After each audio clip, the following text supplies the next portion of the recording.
அனைவருக்கும் இனிய காலை வணக்கம்.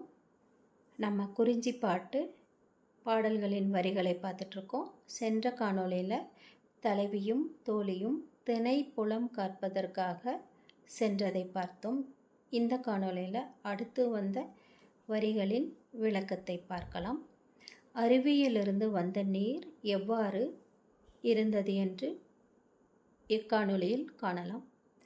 விசும்பு ஆடு பறவை வீழ்பதி படர நிறையிரும் பவமும் குறைபட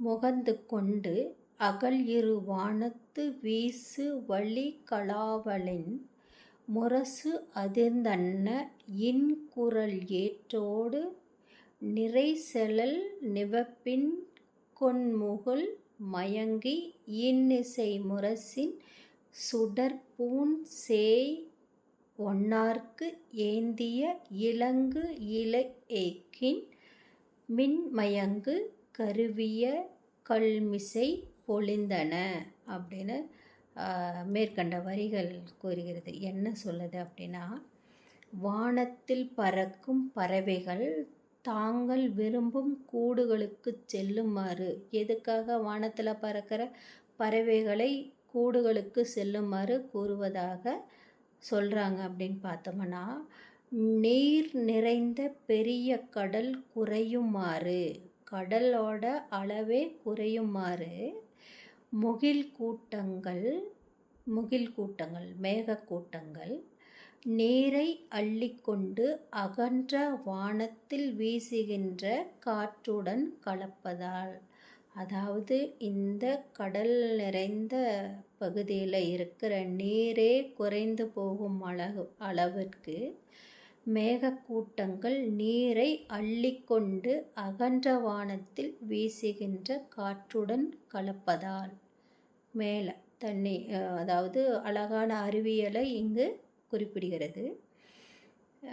நீரை எடுத்துக்கொண்டு வானத்தை நோக்கி சென்று அங்கு முரசு அதிர்ந்தாற் போன்ற இனிய குரல் உடைய இடியுடன் கூடிய வரிசையாக மேலே சென்று கலங்கி, அவை இடியுடன் கூடிய மின்னலும் சேர்ந்து ஒன்றாக கலந்து இனிய இசையை உடைய முரசினையும் ஒளியுடைய அணிகலன்களையும் உடைய முருகன் பகைவர்களை கொல்லும் பொருட்டு கையில் கொண்ட விலங்குகளும் இலையையும் வேல் ஆயுதத்தைப் போலுள்ள மின்னலுடன் இடியுடனும் கூடிய பொருந்தியுள்ளதாக மலை மீது மழை பொழிந்தது அப்படின்னு சொல்கிறாங்க. அதாவது வானத்தில் இருக்கும் பறவைகளெல்லாம் கூட்டுக்கு போங்க, இங்கே இருக்க கடல் நீர்களே கொஞ்சம் வத்திருச்சு,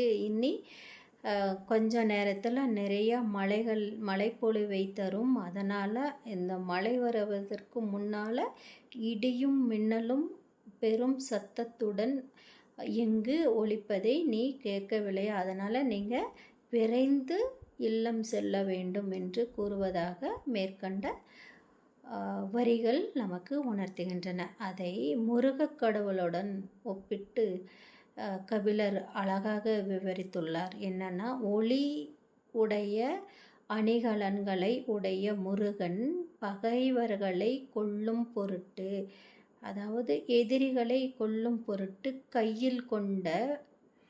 அவரோட கையில் கொண்ட வேலாயுதம் இலையை வேல் ஆயுதத்தை போல் உள்ளது. அந்த ஆயுதமானது மற்றவர்களை கொல்லும் தன்மை உடையதாக விளங்குகிறது என்று கூறுகிறார்.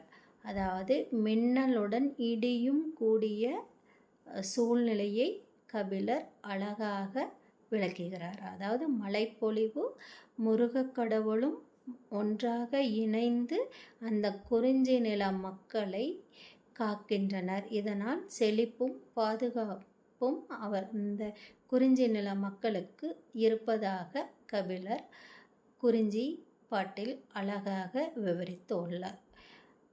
அடுத்த வரிகளில் அருவியில் ஆடிய தலைவியும் தோழியும் நிலை என்னவாக இருந்தது என்று காணலாம். இந்த காணொளி இத்துடன் முடிவுற்றது. நன்றி, வணக்கம்.